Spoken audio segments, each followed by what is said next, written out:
Coming up today, I go looking at a baby Merlot. Got a bit of flight in, got to sort out, and a flying plough. The new new Massey 8740. But look at that, baby Merlot.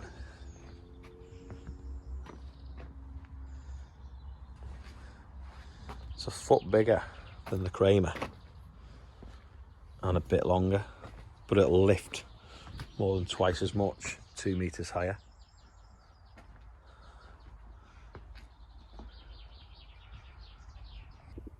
That could be a problem. When you get out, you bang your head on the mirror.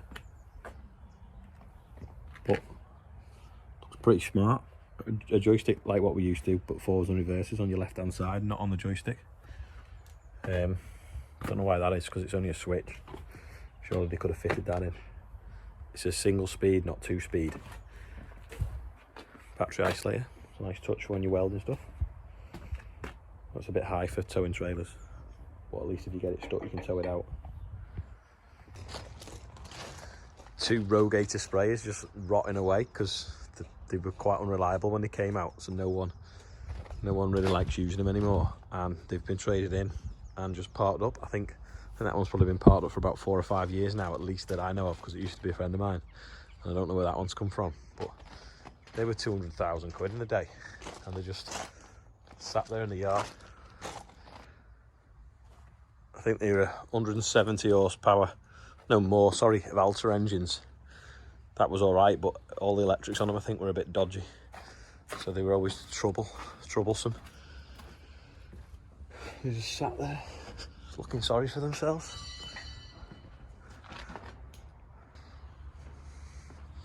Beast of a forage wagon. The biggest Fendt badge you've ever seen. It's got a conveyor belt on it. So you can use it for feeding cows as well, maybe.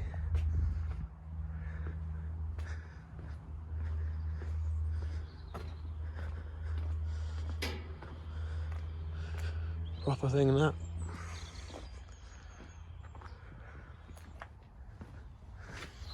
Have a quick look in the cab. It's hit my head on the mirror again. Yeah, so similar layout to ours that we've got, apart from it's not got forwards and reverse on the joystick. Again, don't know why. Could only be a switch, but it has got a left and right. Left and forwards and reverser. Same setup as a normal Merlot. 3 pedals. You've got a dump pedal, which is a bit like a clutch, brake and accelerator, and then analog dash. Little cubby holes and stuff. 4-wheel steer, crab steer, 2-wheel steer. Lots of vision in this cab. Again, because the windows are clean. It's definitely bigger than the Wackernusen. Does feel bigger as well, but obviously it's only like a foot bigger in one direction, maybe 2 foot bigger in the other direction, but double the lift and not double the height, but 50% higher again. Looks nice though. Just a bit more money as well. Wondered how they'd fit a full-size cab on, but what they've done is they put the pivot point for the front carriage to one side and the booms to one side on the machine, and it hinges on the left of the carriage rather than in the middle where they normally do, and that's how they've got it a full-size cab on. Because I think if you look at the Wackernusen, the boom's in the centre of the machine, so that obviously means then the cab's smaller. Pretty clever. It's pretty manoeuvrable, not as manoeuvrable as the Kramer Wackernusen Weideman thing, but it has got a good lock, and it's got a hell of a lift height. Hydraulics on as fast as our Merlots, but it's only a 75 horsepower engine. It's pretty good. That's incredible for the size of it. 6 meters nearly. I might field a spring wheat now. It's just nicely showing in the rows, but when I got here they've just flown off. There was about 80 crows on it, and they've been pulling it out. You can see that they've all this loose where they've been scratching and pulling the rows out. If anyone wants to shoot any crows, yourself to live. This is desperate for a drink. There's just hardly any moisture at all under there.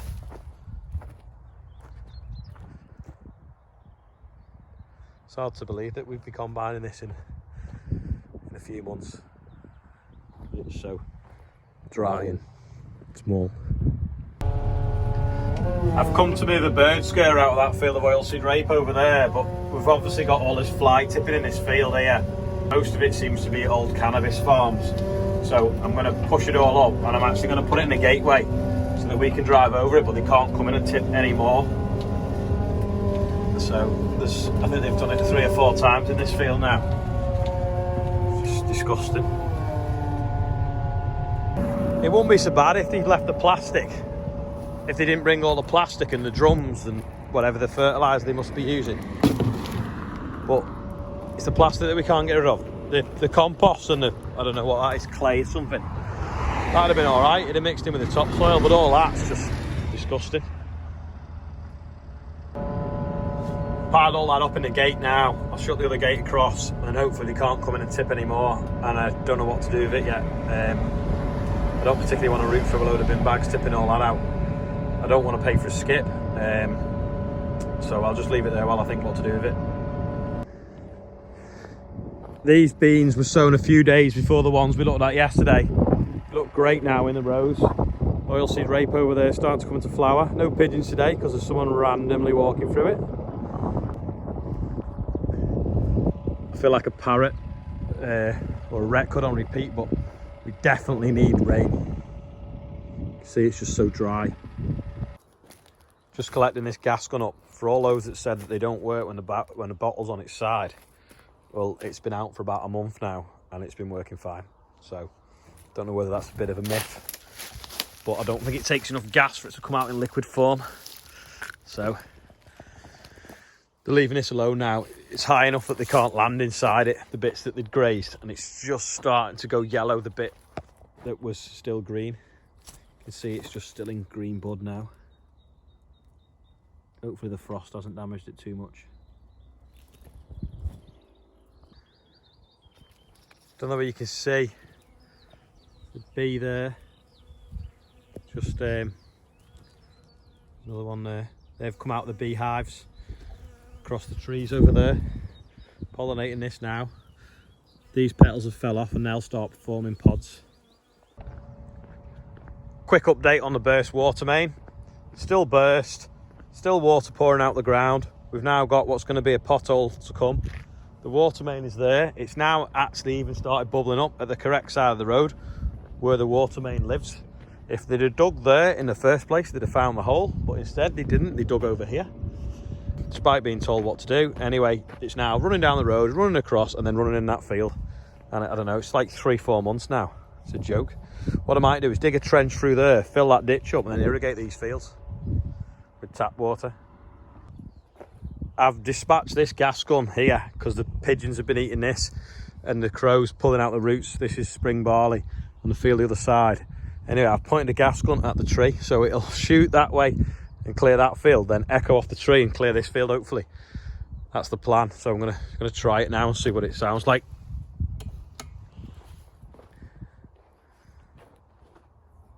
Sounds like, oh, there we go.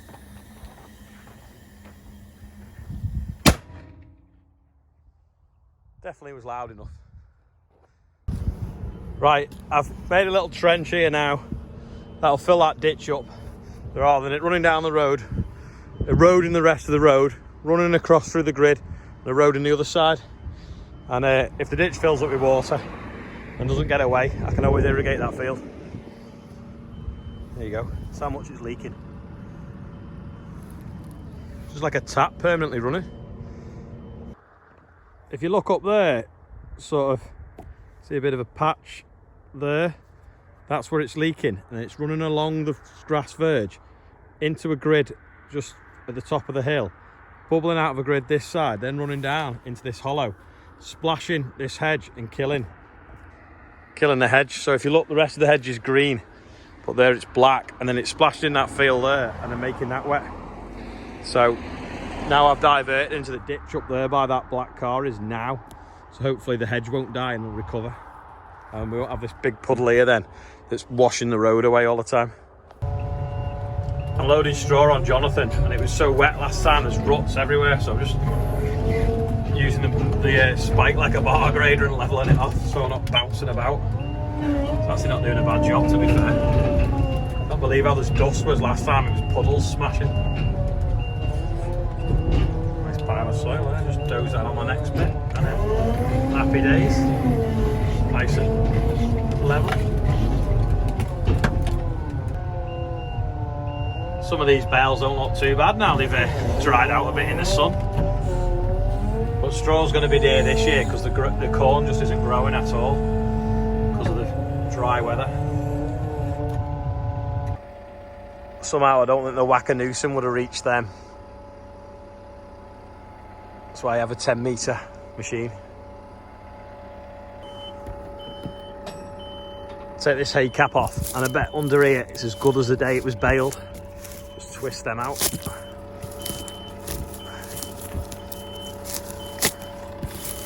Look at that, perfect. This was yesterday's quiz question. They're actually pipe stoppers, so you put them in and the pipes stop them leaking. When you're changing hydraulic pumps and different things like that, or pipes that have blown, you can stuff this in to stop losing all the oil. The fly-in plough, just lifting it out over the top of this water tank. For Danny, he's going to pick it up with his low loader. His next project. Today's quiz question is a dead easy one. I just want to know how old everyone is, because according to YouTube, there's a big spread of ages watching the videos, but I'm not just sure whether that's true or people watching other people's accounts. So if you want to leave a comment, just put your age. And also maybe, what's been your favourite bit in one of the videos so far, if you've been watching them all? That's about it for today. Thanks for watching. Tomorrow we're hopefully going to dig the potatoes. I know I said that at the beginning of the week, but hopefully it'll be tomorrow. And don't forget, click like, click subscribe. And there's an outro from Ben Andrews. Don't forget, if you've got some, send them in as well. So I'll see you tomorrow.